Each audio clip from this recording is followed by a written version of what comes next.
सुनो एक बार बताओ, क्या इस चैप्टर से क्वेश्चन आएगा? आएगा? क्या इस चैप्टर से क्वेश्चन आएगा कि नहीं आएगा? हैं? ज्यादा क्या कम क्या आएगा? ही आएगा। 6 नंबर में आएगा। आता है कि नहीं आता? जब आता है और ये चीजें पढ़ा रहा हूँ, ध्यान से पढ़ो तो सब लोग बैठ के, तो पता है कि यही सवाल आएगा लगा रहा हूँ बोर्ड पे। यही मतलब मिलता जुलता एकदम सेम टू सेम, बस 2 के जगह पर 3 दे देगा, 3 के जगह पर 5 दे देगा, इससे ज्यादा नहीं होगा। समझ आई बात? यही 1 क्लास 2 क्लास 3 क्लास होंगी, इसकी 3 क्लास 4 क्लास, उसमें से ही सवाल आएगा। और मैं ऐसे 10 क्वेश्चन बता दूंगा कि उसी 10 में से सवाल आना है, उससे बाहर नहीं आएगा। 10 सवाल में से ही आना है। मैथ्स में यही तो फायदा है, मुझे पता है कि ये 10 सवाल दे रहा हूँ, 10 में से एक आ जाएगा, 6 नंबर में आएगा, 8 नंबर में आ जाएगा। यही है मैथ्स। मतलब हर चैप्टर में प्रेडिक्ट नहीं कर सकते हैं। 13 चैप्टर है ना, 13 चैप्टर में 8 चैप्टर ऐसे हैं कि जिसमें मुझे पता है कि 10-10 सवाल करवा दिया ना, उसी में से आना है, उससे बाहर नहीं आएगा। ज्यादा से ज्यादा चेंज कर देंगे कि आर का मान अगर 10 था तो वो आर का मान 7 कर देंगे, 6 कर देंगे, उससे ज्यादा चेंज नहीं कर सकते। कोई नया क्वेश्चन नहीं बना है इस चैप्टर में, कोई नया क्वेश्चन नहीं बना है, ना हमारे लिए बनेगा। ठीक है, जो सवाल आते रह रहे हैं वही सवाल आएंगे।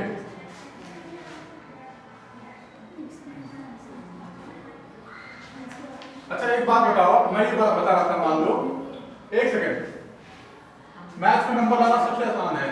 फिजिक्स केमिस्ट्री में आपने लिखा थ्योरी लिखी, और किसी को जानने को पसंद नहीं, थोड़ा सा कुछ कम रह गया तो 5 में 3 नंबर 3.5 नंबर या 4 नंबर दे देगा। अगर अच्छा भी लिखा तो भी, खराब लिखा तो फिर तो बात ही नहीं है, 2-2.5 नंबर देके आगे बढ़ जाएगा। मैथ में ऐसा नहीं है।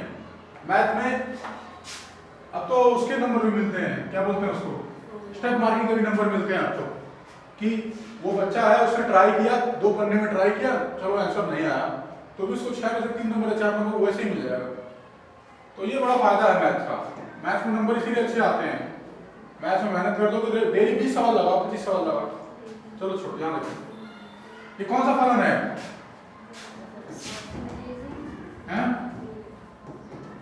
इंक्रीजिंग फंक्शन है कि नहीं है?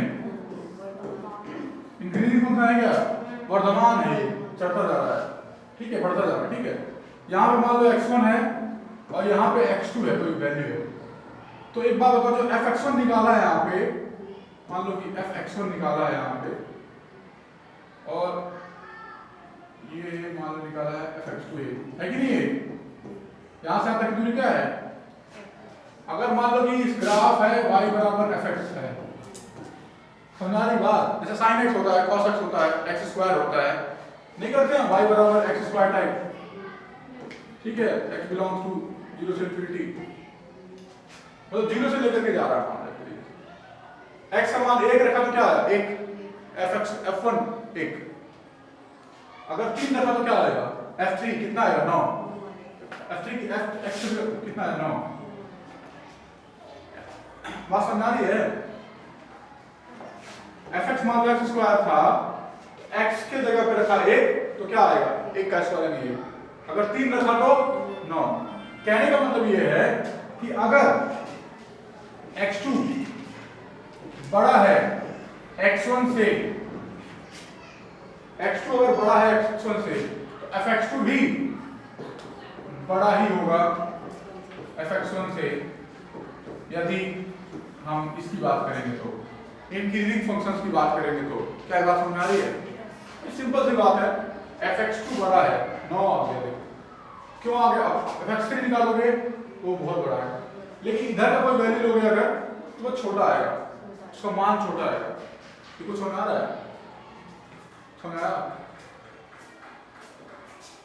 उदाहरण के तौर पे अगर इसका मान 1 रख दूं, इसका मान भी क्या आएगा? 1 का स्क्वायर यानी 1 ही आएगा। अब अगर इसका मान 3 रख दूं मैं, अगर f3 का मतलब 3 का स्क्वायर यानी 9 आएगा, f3 यानी 3 का स्क्वायर 9 आएगा। उदाहरण के तौर पर कि अगर x2 जो है वो 3 यानी बड़ा है, 3 1 से बड़ा है, तो 9 भी 1 से बड़ा होगा।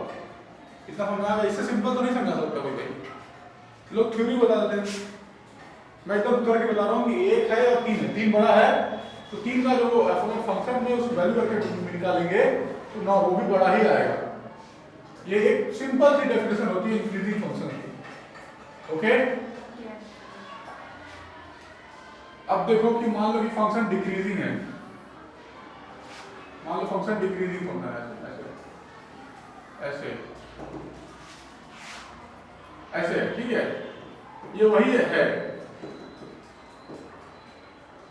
और x कहां से कहां तक है, -∞ से 0 तक है मान लो, ठीक है ना।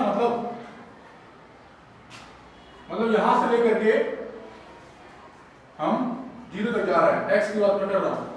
चलो छोड़ो, उससे कंफ्यूजन हो रहा है, कोई बात नहीं।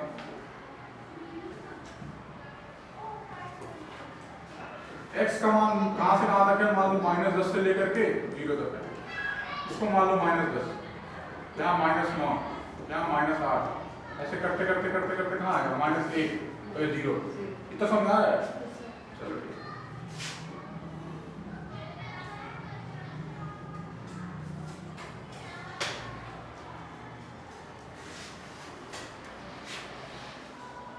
ठीक है। डिक्रीजिंग फंक्शन में क्या होगा,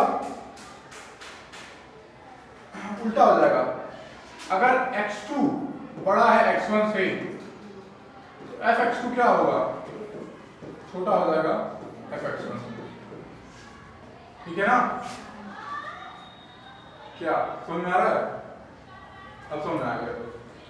मान लो इसको है fx2 बड़ा है, अगर बड़ा इससे कौन सा होता है, ये बड़ा होगा ना इससे, तो होगा कि नहीं, -1 बड़ा होता है -1 से, तो -1 क्या है, बड़ा है किससे, ये बात समझ आ रही है। ये ज्यादा निगेटिव है तो छोटा हो जाएगा ना, ये ज्यादा निगेटिव आदमी छोटा हो जाता है एक तरीके। f-1 कितना होगा, f-1 देखो कितना होगा, f-1 का मतलब कितना होगा, -1 का स्क्वायर, और -1 का स्क्वायर क्या होगा, -1 का स्क्वायर, यानी कि ये 1 हुआ, 64 हुआ, तो बड़ा कौन सा हो रहा है, ये बड़ा तो सुना।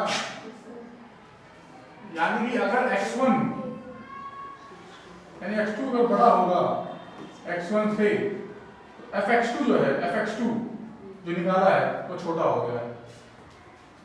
देख लो, लिख लो।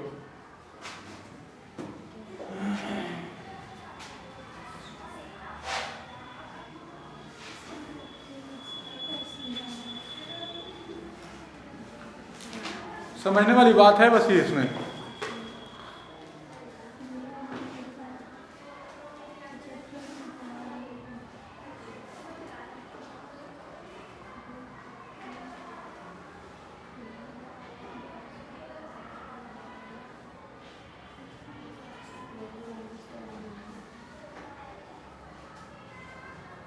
समझ आ रहा है, कहने का मतलब ये है कि अगर x2 जो है x1 से बड़ा है, तब fx2 जो होगा वो छोटा हो जाएगा fx1 से।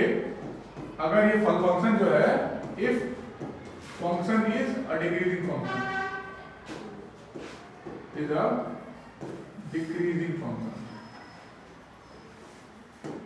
If function is a decreasing function. Clear है, समझ आ रही बात।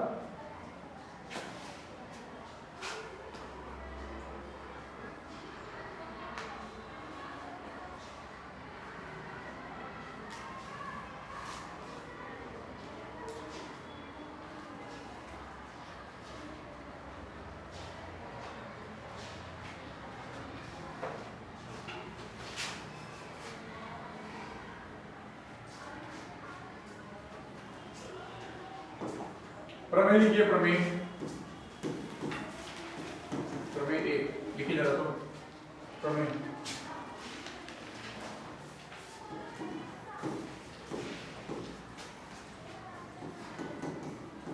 f इस अंतराल में है, ये डिफाइंड है, कंटिन्यूअस है, संतत है, संतत है, and differentiable,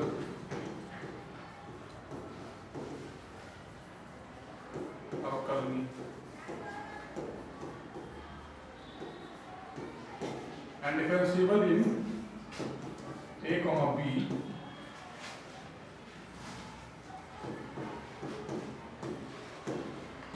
देन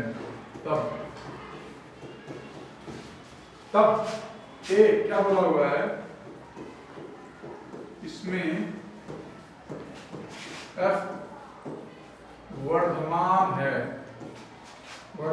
है यदि प्रत्येक a, b x belongs to a, b में के लिए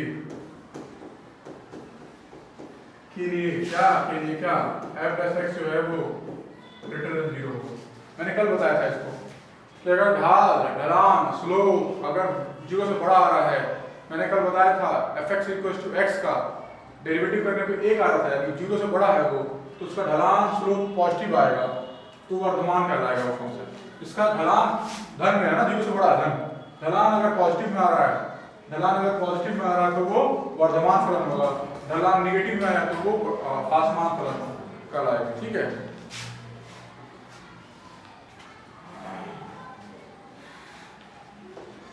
तो समझ आ रहा है? जब भी इसको समझना होगा तो इसी तरीके से समझना, वर्धमान ह्रासमान। ठीक है, वर्धमान फलन में जो स्लोप है वो 0 से बड़ा होगा और ह्रासमान में जो ढलान है स्लोप है वो लेस देन 0 होगा। वही बात बताई जा रही है। ठीक है ना? चलिए अगला बताइए, अगला देखिए, नोट कर लिया?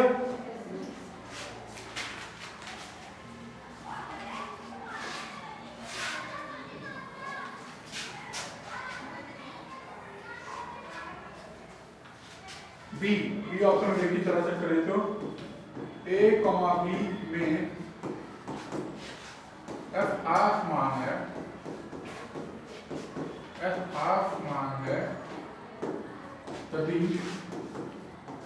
यदि प्रत्येक x belongs to a, b के लिए, ये सब थ्योरी लिखवा रहा हूँ, थ्योरी, इसका कोई बहुत ज्यादा मतलब नहीं है। जब मैं सवाल कराऊंगा तो ये बहुत आसान लगेगी चीजें। अभी मैं कराऊंगा इसका सवाल, थ्योरी लिखवा रहा हूँ मैं, जरूरी है भाई, सिस्टमेटिक तरीके से चलना पड़ता है और जरूरी भी है, क्योंकि कॉपी पलट के देखोगे एक बार तो क्या दिमाग में रहेगा ये, लेकिन सवाल करवाने में वो ज्यादा दिमाग नहीं लगाना पड़ेगा, एक सेकंड में हो जाएगा। मतलब कोई फलन है यहाँ से डिफाइंड है वहां तक, हर एक x के लिए अगर f डैश x जो है वो लेस देन 0 तो आसमान हो गया। ठीक है,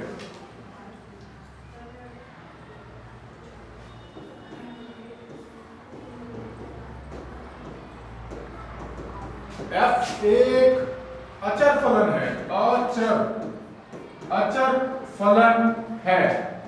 अचर फलन है यदि प्रत्येक x belongs to a, b के लिए, इसका कोई मतलब बताएगा मुझे? कोई मतलब बताएगा मुझे इसका? अचर फलन क्या होता है? अचर फलन कौन सा होता है? जैसे fx बराबर 5, fx बराबर 10, कोई चर है उसमें, x है उसमें, कहीं नहीं है, तो क्या होगा उसका अवकलन करेंगे क्या आ जाएगा? 0 आएगा। बात सिंपल है। ठीक है,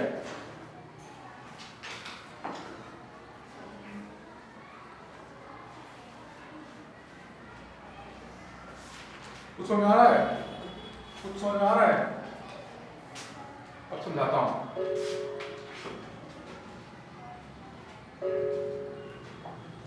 उदाहरण के तौर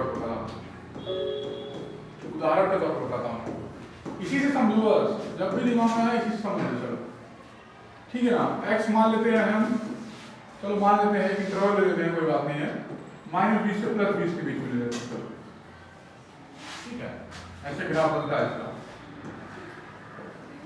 तो यहाँ मान लो कि +20 आया, यहाँ पे मान लो -20 आया, आगे भी जा रहा है तो मैंने रोक दिया है समझाने के लिए, इतने ही समझो, इतने भी समझो। ठीक है, बात समझो। अगर इसका अवकलन करूंगा तो क्या आ जाएगा? 2x आएगा। इस इंटरवल को ध्यान रखो, -20 से 20 के बीच में जाना है, तो किस इंटरवल के लिए ये वर्धमान है और किसके लिए ह्रासमान है? इंक्रीजिंग फंक्शन, बताओ कब? Well F dash x is greater than 0, तुम देख सकते हो कि 0 के बाद से यहाँ से उठना शुरू हुआ है, ठीक है ना। तो 0 के बाद से ये उठना शुरू हुआ है, तो ग्राफ से दिख रहा है। यहाँ से देख के बताओ, यहाँ से ये 0 से बड़ा कब होगा, ये मान कब बड़ा होगा 0 से, जब x का मान 0 से बड़ा होगा, नेगेटिव पे नेगेटिव 0 से बड़ा तो 0, जब f डैश x 0 से बड़ा होगा, ठीक है ना। इसका मतलब क्या होगा, जब 0 से लेकर के 20 तक होगा, 0 नहीं होगा समझ लो, याद रखना 0 नहीं, 0 तो 0 हो जा रहा है, तो 0 से 20 तक वो बड़ा है, और f जो है f इज डिक्रीजिंग फंक्शन,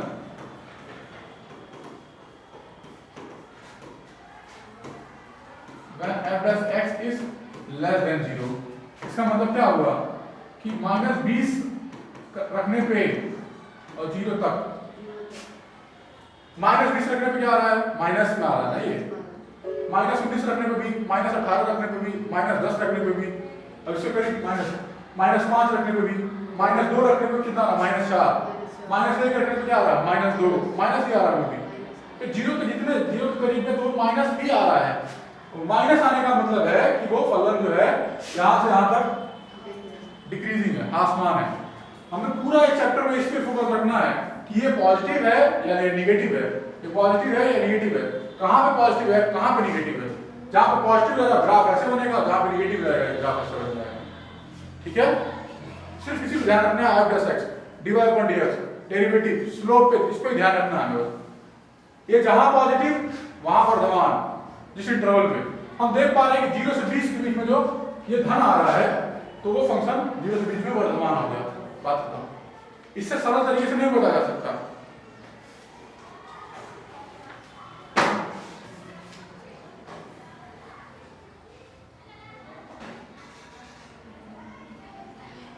एक सवाल करवा रहा हूं, एक सवाल करवा रहा हूं, इस ब्रैकेट का और इस ब्रैकेट का मतलब समझते क्या होता है, एक ब्रैकेट ऐसे होता है, एक ब्रैकेट ऐसे होता है, इसका मतलब कि 20 भी शामिल है, इसका मतलब है 0 शामिल नहीं है, तो 0 के करीब तो है 0.1.001, लेकिन 0 नहीं है वो, वहां 20 है हमारे पास, और ये 0 से थोड़ा सा बड़े दे रहा है, 0.1 से शुरू कर रहे हैं, 1 2 फिर उसके बाद चीजें चलेंगी। क्वेश्चन नंबर पे जरा तो एक थोड़ा सा prove that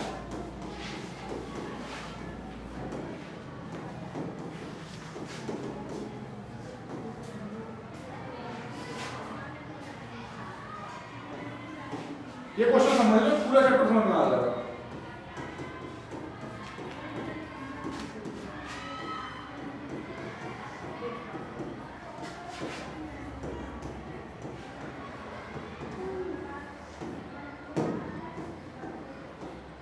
चलो एक क्वेश्चन करो पहले, बाकी मैं करवाऊंगा।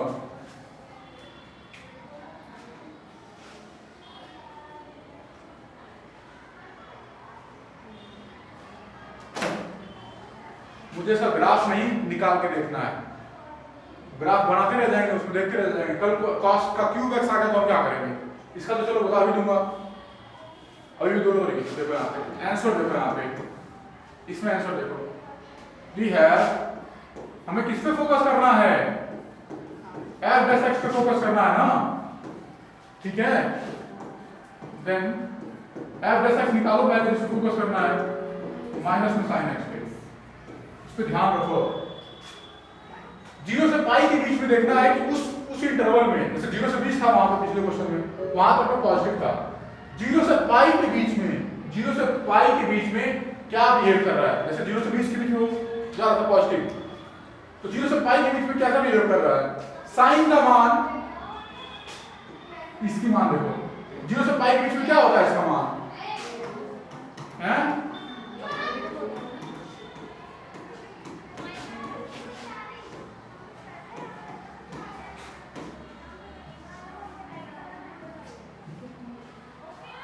साइन एक्स की वैल्यू क्या होती है, पॉजिटिव, 0 से पाई के बीच में, ये तो सबका इलाका होता है, ये साइन का खुद इलाका है, पॉजिटिव होता है। Since sin x is positive, when x belongs to 0 to पाई, ये होता है कि नहीं? ये तो सभी का इलाका, all should take coffee, ऐसा कुछ होता है, ठीक है? साइन अपोजिट दोनों पॉजिटिव होते हैं यहाँ पे, ठीक है? ओके,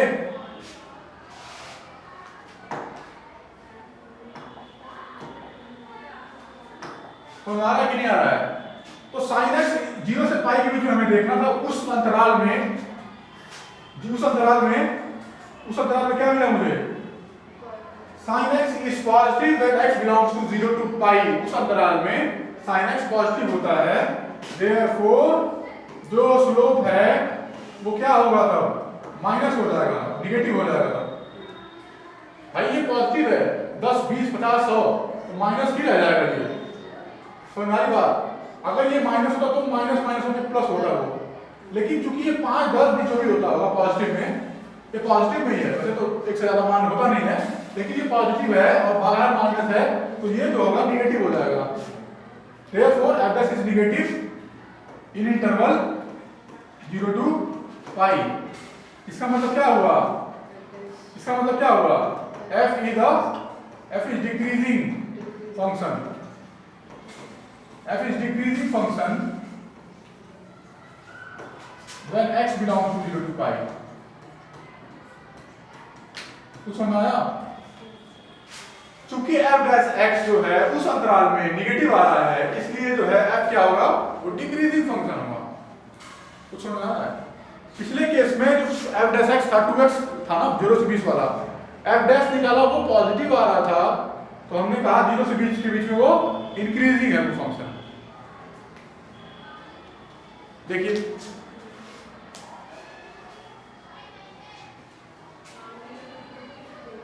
सब कुछ ये इस लाइन पे डिपेंड करता है।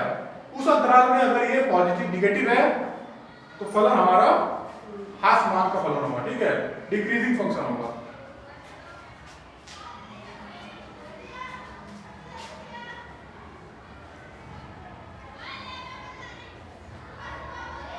ठीक है,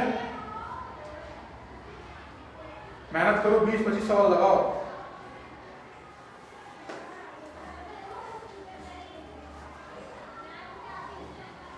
समझ में आ रहा है कि नहीं? एक दो सवाल और करवा रहा हूं, वो भी समझो।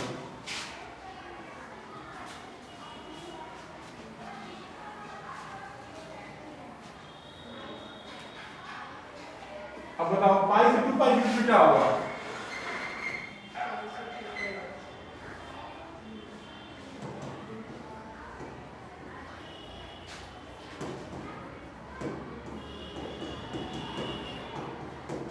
प्रूफ करो।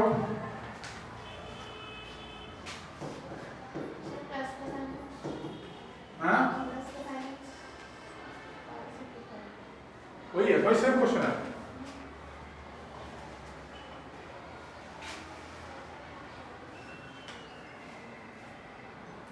बोल रहा है कि जो फलन है वो इंक्रीजिंग है, वर्धमान है, इसमें प्रूफ करो। वर्धमान है, पता करो कैसे वर्धमान होगा। सबसे पहला काम हम वही करेंगे कि हमारे पास फलन क्या है, f(x = cos x) है, तो देन f डैश x क्या होगा हमारे पास? माइनस के sin x होगा, बस ठीक है। इस पे ध्यान देना है किसी इंटरवल में, पाई से 2 पाई के बीच में, पाई से 2 पाई के बीच में, यानी कि पाई से 2 पाई के बीच में, यहां से यहां तक, ठीक है ना? तो फिर एक लाइन लिखो, since sin x is negative when since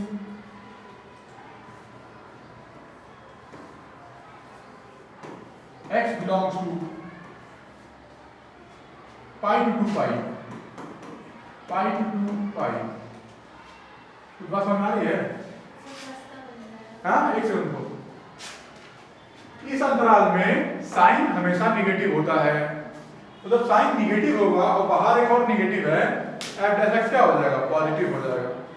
ये उस अंतराल में निगेटिव है और बाहर भी एक निगेटिव है, तो निगेटिव निगेटिव मिलकर उस अंतराल में पॉजिटिव हो जाएंगे, ठीक है ना? देयरफॉर f डैश x क्या हो जाएगा? पॉजिटिव हो जाएगा। ये सिंपल, ठीक है ना? ठीक है, therefore f dash x is fx is, क्योंकि उसका जो ग्रेडियंट है वो पॉजिटिव आ रहा है, इसका मतलब है fx is an increasing function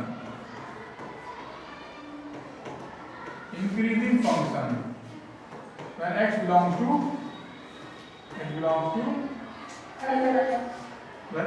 to पाई से लेकर के 2 पाई। बात समझ आई? वर्धमान होगा, वो वर्धमान होगा। क्यों वर्धमान होगा भाई? क्योंकि उसका जो स्लोप निकाला है, जो उसका जो डेरिवेटिव निकाला है f dash x वो पॉजिटिव हो रहा है। ठीक है, तो समझ आ रहा है? कुछ भी नहीं करना, एक बार डेरिवेटिव करना, उसको देखना है कि वो पॉजिटिव आ रहा हो संतराल में या नेगेटिव आ रहा हो संतराल में। ओके,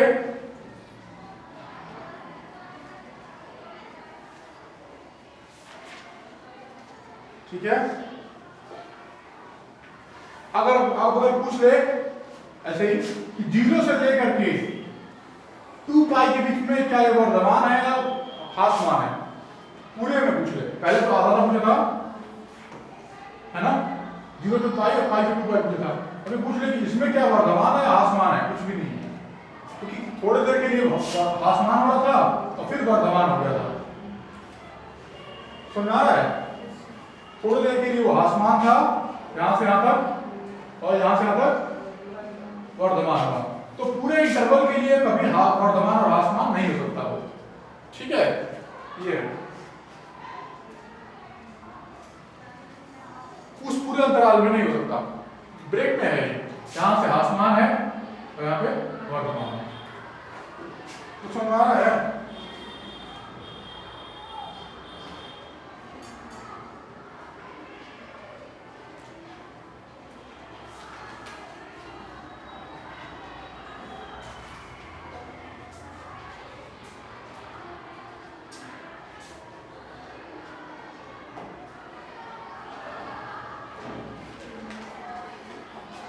एक सवाल नोट करिए जरा।